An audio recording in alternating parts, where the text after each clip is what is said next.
This is Chris McDaniels. Like, subscribe to TNW Wrestling on YouTube, subscribe to my other channel, Word of Chris, and subscribe to this channel, Chris McDaniels, and follow me on all my social media accounts. I'll be down there in the description box. And I'm here to do my AEW Dynamite August 6, 2025 reviews. So here we go, discussing about tonight's episode of AEW Dynamite. Now we kick off the show with the first match of the night. It was Jon Moxley with Marina Shafir versus Speedball Mike Bailey tonight in a one-on-one match. So yeah, we get to this match, and this match, it was a pretty good one for the most part. During this match, we see Wheeler Yuta coming down to ringside, distracting the referee a lot of times, while Shafir was interfering by knocking down Mike Bailey and all that stuff.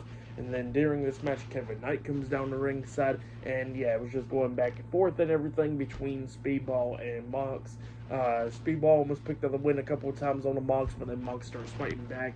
At one point, we actually see Wheeler Yuta get kidnapped at ringside because Darby Allin comes up, putting a towel over his face and dragging him over the barricade through the crowd. So yeah, Darby Allin just straight up kidnapped Wheeler Yuta tonight, and then it distracted Jon Moxley and Marina Shafir, but then Monk still fought back, hitting a big boot onto Mike Bailey, locking on a sleeper bulldog, turning it into the Death Rider onto him, pinning him for the 1, 2, 3.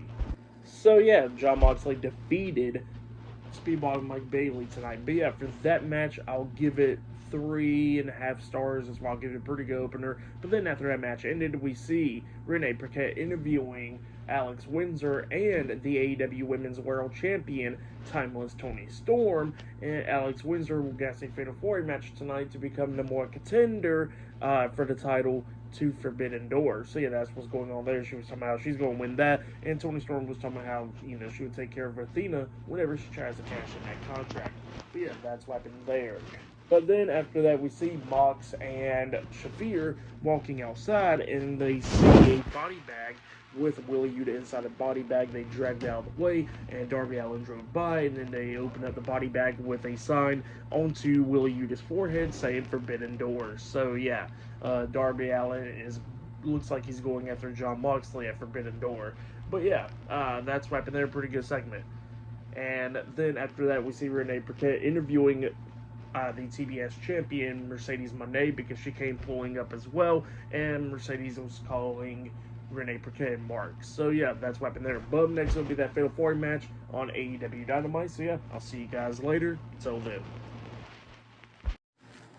So the next thing that happened on AEW Dynamite, we get to the next match of the night. It was Alex Windsor versus Sky Blue versus Queen Aminata versus Billy Starks with the Ring of Honor Women's World Champion Athena at ringside. This was a Fatal 4 match to determine who will be into the other Fatal 4 match. This is like a qualifying match, really, to get into a Fatal 4 match for the TBS Championship at Forbidden Door. So yeah, that's what this match is all about. And the AEW Women's World Champion, Timeless Toni Storm, was at ringside for this match as well. So yeah, this match, it was a pretty good one. All 4 of these women was beating the hell out of each other.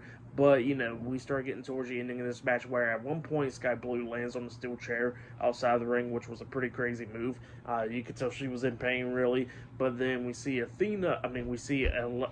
Alex Windsor picking up the win over Billy Starks by pinning her for the 3 count after she hits her finish move onto her. So yeah, Alex Windsor defeated Sky Blue, Billy Starks, and Queen Aminata tonight in the Fatal 4 match, so she qualifies into the other Fatal 4 match at Forbidden Door for the TBS Championship. So yeah, that's what happened there. But then after the match ended, we see the TBS Champion, Mercedes Moné. She comes out there to the ring, and she gets the referee to hold all her titles while she's holding up the TBS Championship at Alex Windsor. And then we see Timeless Toni Storm getting into the ring, and then we see Athena climbing up the top turnbuckle, and she jumps off with the O-face onto Toni Storm, laying her out. And then we see Mercedes hitting a backstabber onto Alex Windsor, laying her out as well. And then we see Athena and Mercedes Moné doing a stare down after that. So yeah, that's what happened there. Athena will be facing Timeless Toni Storm at Forbidden Door for the AEW Women's World Championship, and Mercedes Moné will be defending her title in a Fatal 4 match at Forbidden Door. So yeah, that's what is going on there. But yeah, for that Fatal 4 match a while ago, I'll give it 3 stars. That's what I'll give it. It was a pretty good one. But yeah, I'll see you guys later until the next thing that happens on AEW Dynamite. See you guys later. Till then. So, the next thing to happen on AEW Dynamite, we get to the next segment of the night. But before we talk about the main segment inside the ring with Kyle Fletcher, we got to talk about a backstage segment from earlier today. So, yeah, we see Renee Paquette interviewing the Young Bucks and all that. And the Young Bucks was pretty much all upset, and they went to a producer and all that stuff and started complaining to him, telling them to give a note to Justin Roberts. They better get their pyro and their music because they're not jobbers. So, yeah, that's what they said there. But then after that, we get to the next segment of the night where we see the new TNT champion, Kyle Fletcher, with Don Callis and the rest of the Don Callis family there. And yeah, Kyle Fletcher was thanking the Don Callis family and Don Callis and all that. And then Don Callis got a gift for Kyle Fletcher, and he was talking about how, Okada got 3 titles and brought it to the Don Callis family, and now Kyle Fletcher defeated a legend and brought the TNT championship. And then Don Callis actually reveals a gift to Kyle Fletcher by showing him a painting of both of them together. So yeah, that's what happened there with a TNT championship over Kyle Fletcher's waist, with Kyle Fletcher pretty much being butt-ass naked, and then Don Callis with a bunch of muscles, but wearing jeans and stuff. So yeah, right there at Kyle Fletcher. So yeah, that's what happened there. And Kyle Fletcher starts thanking Don Callis for that, and he says that he already took out one legend and all that, how he wants to be a fighting champion for the Don Callis family, how he's going to be defending his TNT championship this weekend at AEW Collision. So yeah, that's what he was saying there.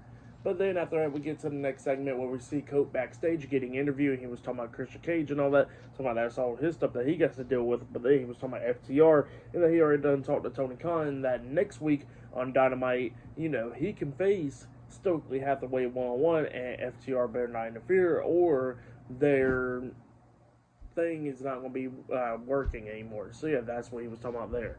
The restraining order. So yeah, that's what Cope was talking about there. But next it will be the Young Bucks taking on Bandito and Brody King up next on Dynamite. So yeah, I'll see you guys later. Till then.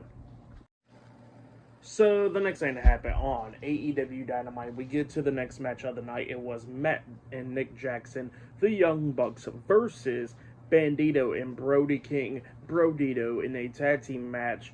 Winner of this match goes to the finals of the tag team title tournament. So yeah, that's what this match is all about. And yeah, the Young Bucks actually had their old theme song back and everything, with the EVP theme songs and all that stuff. So yeah, they come out there to that, but the thing wouldn't go all the way up for them, and yeah, it wasn't working out well, and the crowd started laughing at them. So yeah, that's what happened there. I'm really loving what they've been doing with the Young Bucks.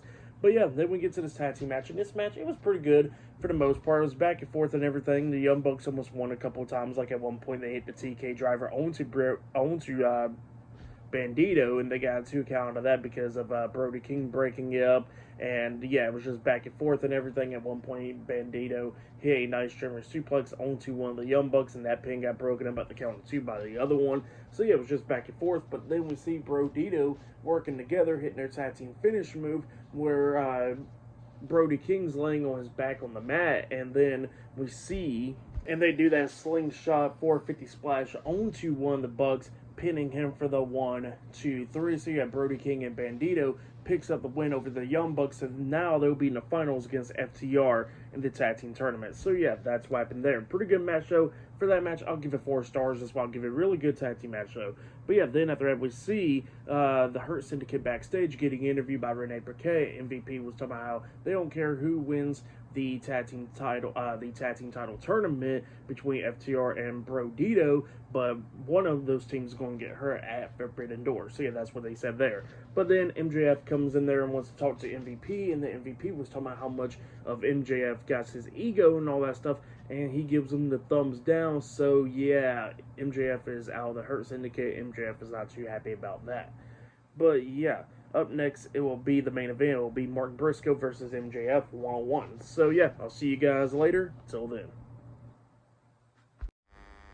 So, the next thing that happened on AEW Dynamite. Now, before we talk about the main event, we got to talk about a couple of segments that happened backstage and all that. So, yeah, we seen Renee Paquette interviewing Dax Harwood and Cash Wheeler, FTR, with Stokely Hathaway. And FTR was talking about how they've been trying to prevent from hurting Cope and everything, but now Cope done set up a match against Stokely Hathaway. And then Stokely was talking about how next week he's going to take care of Cope, even though he's not a wrestler and all that, and, you know, that Cope is going to see his wife and his kids once he gets beat in the ring. So, yeah, that's what Stokely was saying there.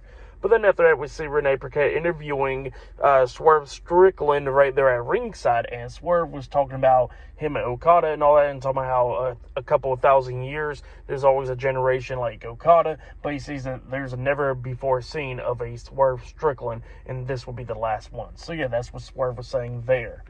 And yeah, then after that, we see Mark Briscoe getting interviewed backstage, and he was talking about how he's going to take care of MJF tonight. But then the AEW World Heavyweight Champion, Hangman Adam Page, comes over, and Adam Page was talking about that he hopes that Mark Briscoe does beat MJF so he can give him a world title shot. So yeah, that's what he says there. But then after that, we get to the main event. It was Mark Briscoe versus MJF 101. And this match, it was a pretty good one. Both of these guys beating the hell out of each other back and forth and everything. We see Mark Briscoe at one point try to hit the elbow drop off the top turnbuckle on MJF through the table, but then MJF moves out of the way, so Mark Briscoe crashed through the table. And then at one point at the ending of this match, we see MJF hitting the Heat Seeker onto Mark Briscoe. He pins him 1, 2, 3, all over there. And yeah, Mark Briscoe actually put his foot on the bottom rope before the 3 count, but the referee didn't see it, and the MJF quickly takes Mark Briscoe's foot off the bottom rope. So looks like something will be happening there pretty soon, but MJF does defeat Mark Briscoe tonight on AEW Dynamite. And then after the match ended, MJF starts attacking Mark Briscoe. He puts a Dynamite diamond ring on his finger, hitting Mark Briscoe upside the head, busting him wide open. And then we see Hangman Adam Page coming out there brawling with MJF. Security pulls them apart. Adam Page goes into the ring checking on Mark Briscoe, but then MJF comes back. Both guys brawling through the crowd and everything, but then Adam Page was getting the upper hand, tossing MJF inside the ring, and then he tries to hit the buckshot lariat onto MJF, but then MJF quickly rolled out the ring. So yeah, that's what happened there. Pretty good ending to Dynamite there. I'll say the main event was probably match of the night right there. That main event was pretty good. So yeah, for that match, I'll give it 3.5 stars. That's what I'll give it. But yeah, for tonight's AEW Dynamite, I'll give it 8.5 stars. That's what I'll give it. It was a pretty decent episode. But yeah, that's been my AEW Dynamite August 6, 2025 reviews. Subscribe to TW Wrestling on YouTube. Subscribe to my other channel, Word of Chris, and subscribe to this channel, Chris McDaniels, and follow me on all my social media accounts. I'll be down there in the description box. And I'll see you guys later for this Friday Night SmackDown reviews. See you guys later. Till then.